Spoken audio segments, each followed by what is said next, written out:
6 माह कबल पाक फ़ौज ने जो फतह हासिल की वो तारीख़ के सुनहरे बाब में लिखी गई है। सियालकोट में मसीही बरादरी की तकरीब में उनका कहना था कि इस जंग से दुनिया में हमने एक मुनफरिद मकाम पाया है। उन्होंने कहा कि मसीही बरादरी की खुशियों में शिरकत करके बाइस खुशी है।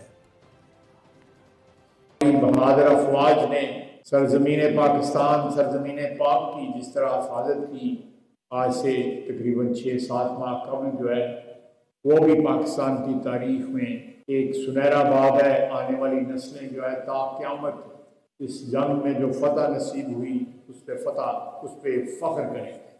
हमारी अफवाज ने पाकिस्तान को इस फतह के साथ जो एक फ़ख्र दिया, जो एक एजाज़ दिया, एक मौका दिया कि हम पाकिस्तानी होने पे फ़ख्र कर सकते और दुनिया की तमाम कौमों में एक हमने इस जंग में जो फतह करके फतह पाके हमने एक मुकाम पाया है। 4 साल तक एक टोला पाकिस्तान पर काबिज़ रहा। नून लीग ने कब्जा